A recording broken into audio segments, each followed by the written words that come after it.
Right, hello, this is the first video. What I thought I'd do, hopefully you can see everything. I'm just going to go through what I've put on the paper. This would be like the warm-up one, and I'll try and do another one to try and explain the partner stuff and also the group stuff that's sort of on page 2 and 3. So yeah, I'm just going to go through it.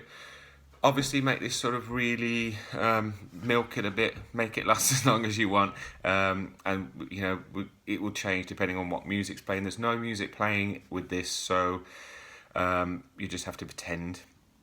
Probably there'll be lots of mistakes as well. So hopefully you can hear. The first one that we've got is just Tadasana pose and just getting people to shake different parts of the body. I would start from the feet, so you can just sort of do one leg at a time, shaking the foot, and then shaking the leg. Again, do a bit slower, shaking the knee, shaking the hip. Can you shake your bum? Yeah, and then you go to the other side, doing all that stuff. Same thing, do a bit of hip shaking. Do hands, again, one at a time, will last longer than two. Elbows, shoulders, other hand, blah, blah, blah, both hands. You could shake the spine a bit, you can shake your head a little bit gently, and then just trying to get them all just to shake everything, just to sort of loosen everything up and to sort of make them feel a bit stupid. After that, we've got bouncing the body, which is a little bit different. I would start bouncing with the feet on the floor, so you're just sort of getting all of the body to bounce up and down. Hopefully the phone won't fall off. So you're just bouncing everything up and down. You could also add the feet coming up if you wanted to, don't have to. Third one then is just the windmill around, so just sort of tapping yourself. Knees usually bend as you spin round, and you might want to tap different parts of the body, so maybe you tap your knees, maybe you tap your shoulders, maybe you try and tap your feet. So again, that could last however long you wanted to.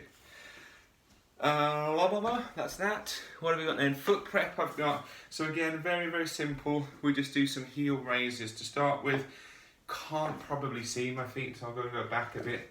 So with the heel raises, obviously you're just trying to lift the heels up, coming up onto the balls of the feet and back down. Again, knees can be soft just to sort of get all the leg muscles to work. And getting people to spread the toes if they haven't got shoes on. Next thing you can do is then just start to, on one foot at a time, just trying to roll to the top of the foot and then back again. Rolling to the top of the foot and back again. Then you could do the other side. And then you could always get people to try and roll around their toes in one direction and then the other. Some people might need some support for this if their sort of balance is dodgy. I wouldn't make people do both feet at the same time, but you could. Okay, I can't even do that. What have we got then? Heel raises. Oh, then we've got the inner and outer ankles as well before that. So you can get people to roll and the ankles in, or roll the inner feet, big toe side of the foot, rolling out, just to sort of warm the ankles then. Obviously the knees will bend at the same time. Then you could even get rolling both to the outside, or both to the left, would that be, and then both to the right, so sort of doing both, and then you could go both in, both out. You could sort of shake it all about. The other ankle, the other heel is towards the end. Once the ankles, everything have moved up, rather than just going up and down, you could sort of think about taking the heels in, toes out, and doing the same thing just to sort of get different muscles working in the body that way. And then you could do the opposite, so the heels are out, toes are in, and then you're just sort of rolling up. Again, all of this I'm going through really quickly. This could be like at least a track or two on the feet or the knees. So then we move on to the knees. First one, really easy, feet hip distance apart. You're just getting them to bend the knees and then press into the feet, trying to get the knees to track the toes a little bit to start. That's almost like a squat, and thinking about the head sort of staying directly up. Rather than people folding forward all the time. So you're just getting the knee strength nice and warmed up. Then we sort of do knee, I should move this, shouldn't I? Knee rolls, which just sort of remind me of Shaking Stevens, if you're old enough to remember him. So then your knees go forward, then obviously they can go in, and then they can go back and out. So you're just sort of rolling them opposite directions. You can reverse that as well, I think. And then you could always try going both knees in the same direction and then in the other direction.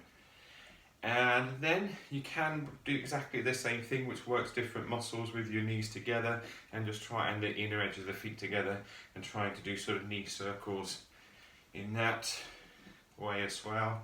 Obviously you could do some in some directions. My arms are doing weird things as well. That's that. Then we've got hip prep.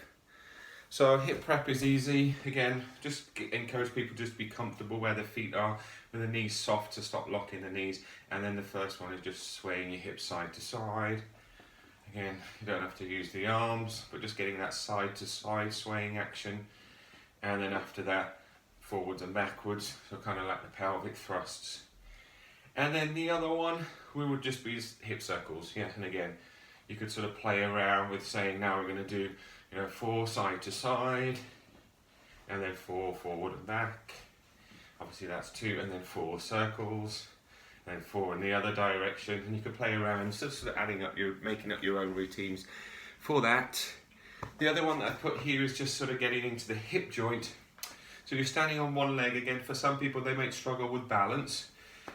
I would have hand to the knee, so the knee isn't moving around, you're keeping the knee sort of where it is, but you're sort of rolling the foot around, like you're drawing a big circle with your foot, and trying to feel that in the hip joint. You could go in both directions. I'm swinging a little bit, but you could also, slow it down just to see if you could feel a little bit more. And then obviously do the other leg, sort of trying to get the movement of the foot, obviously going into the movement of the thigh, up into the hip joint. Where are we now? Rib rolls. I'm trying to sort of pace this up so some of it's more energetic, other bits you can slow down depending on how sweaty and tired people are getting. Rib rolls, so again we can include the head here, we just drop the chin to ear to the shoulder, and then trying to, what I quite like to do is hold the opposite shoulder just to prevent you from going all the way down the spine, and then just sort of rolling the rib cage forwards. You're looking at one foot, then the other, then the ear drops towards the shoulder, and then we roll back up. Yeah, and you can go in the same direction. A lot of people won't be able to do this because they've got tight ribs. Yeah, that's the case. So I'll try and encourage them not to sort of bend from the waist, which will be hard after we've done all the hip stuff. Try and just get a little bit more isolated movement in the ribs. Yeah, I'm not dropping my head. Also very calming, that one. There we go. Neck rolls we've just sort of covered. I don't know what let's have a look. Ear to shoulder. So again, you could start with the neck and then add the rib, I guess. So just ear to shoulder, then you roll around, ear to shoulder, and then rolling around again. I would encourage them to take the head right back because a lot of people like to do that. So just trying to keep the back of the neck long.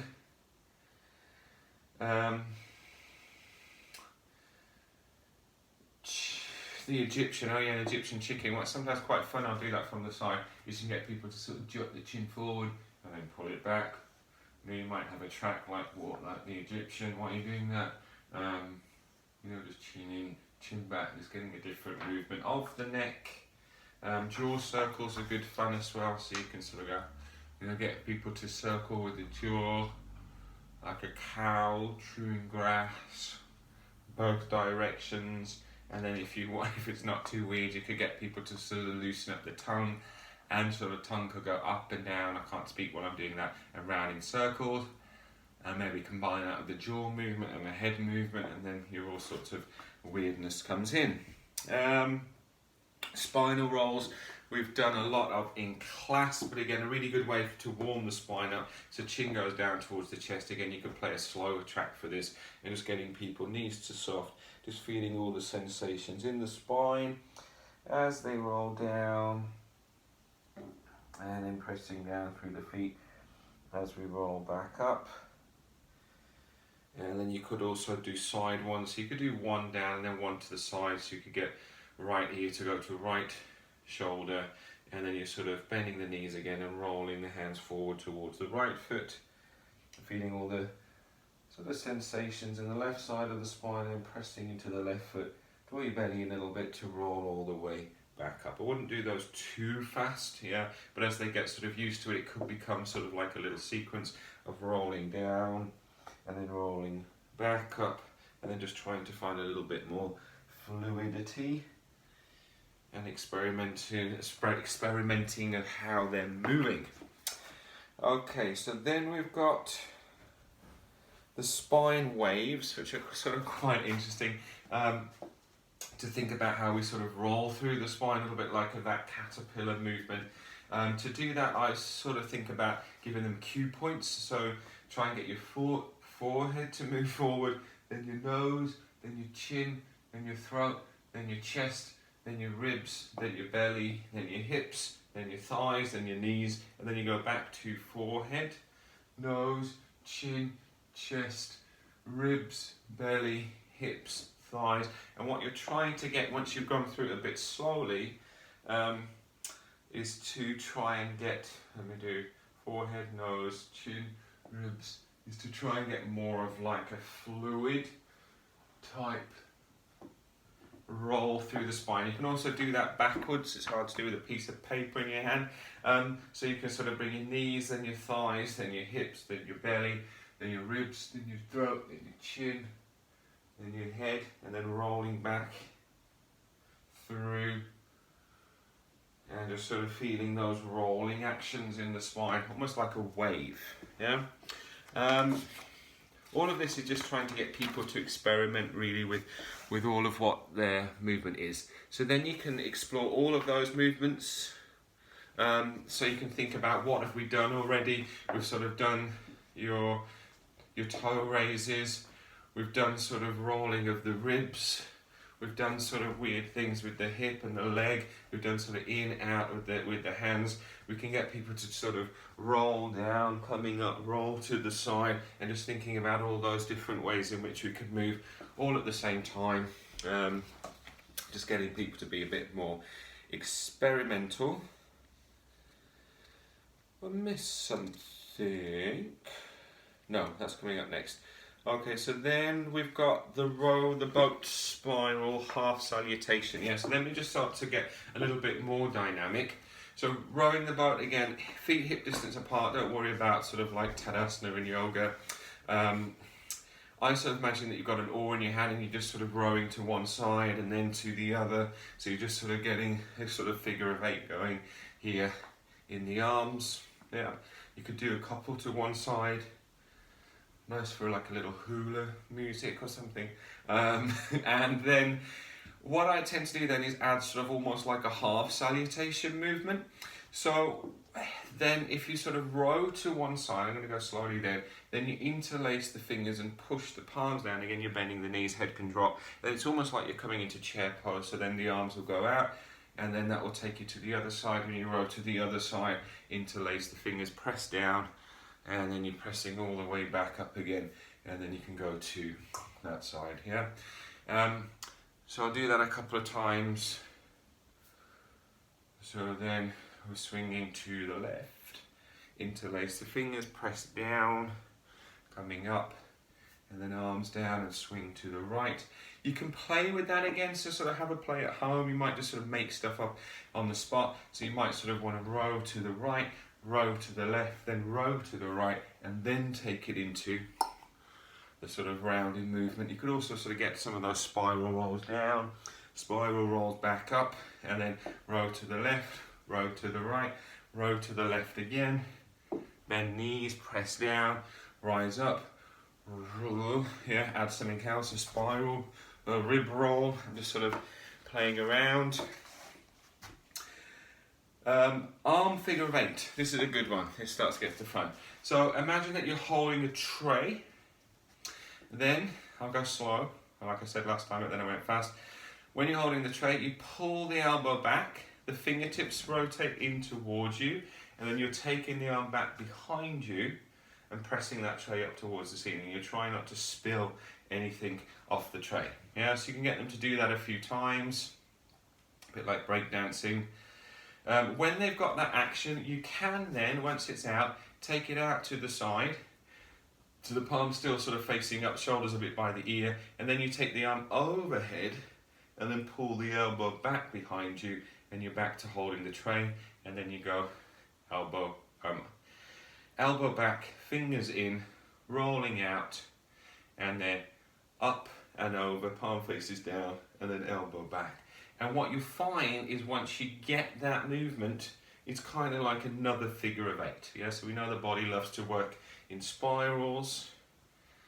Yeah, and then when you've done it with one side, you might do it with the other side as well, just to sort of get them. Often the left side's harder for me, so the fingertips go in, back, and then in and forward, and then you can take it out, and then over, and then back behind you. It is possible to reverse that, I think, if I play with it. So then we're taking it back, out, and then round, and through, and then over, and then something like that. Yeah, okay, you can play with that one, have a little play around. You can also do it with both hands. So we then go in, round, out, crossing over, and then back behind, and then round and out, and then crossing over and round. Again, it doesn't matter if people get this wrong, it's not wrong or right, it's just getting them to sort of look at coordination and movement. And then obviously, then you can think about adding we've done the foot bounces, haven't we? Or have we not? Then it's the foot bounces. You could do this at a different time. So here again, we did sort of bouncing up and down on the feet. You can also sort of get them to sort of roll from the ball to the heel a little bit. So just getting, I don't know whether you can see that, sort of rolling from the ball to the heel and back. Again, just sort of keeping the knees soft, knees tracking a little bit. Then when you've done that, you could sort of also just do, shifting the weight from side to side, just getting them a little bit more moving. They could travel around the space, do a few circles. Then obviously you can sort of start to add then the arms at the same time. So can you keep a bounce whilst you take the arm up and over and round and up and over and around, and then the other side. And obviously people will be doing other stuff, but it's just getting them to move, yeah, and getting them a little bit out of their heads and more into how the body wants to move. And then last one, arm spirals. I've called this. Again, arms can be out to the side. Can't really see. I'm going to turn at an angle. And then one palm is up, one palm is down, and you're just sort of spinning. I like to lean a little bit from side to side, so you're just sort of rotating the shoulders again that way. Again, good if there's a bit of music on, silly if there's not. So when you've done that, my legs are sort of doing all sorts of weird stuff. You can add a little bounce to that as well. What else could you do for that? I've also said that you can lift one leg up, step it out, do a bit there, and then you can lift that same leg in, take the feet a little bit narrower, other leg up, out to the side. Again, this is fast. You could slow it down a bit if you wanted to. You could also go from the spirals to that other figure of eight arm, and just get people. The more confused people are, the more they're just going to start to make stuff up anyway, which is what we want to try and intend them to do. And I think by that point, everyone should be nicely, fully body warmed up. Wow, that's 20 minutes already, yeah? Thank you.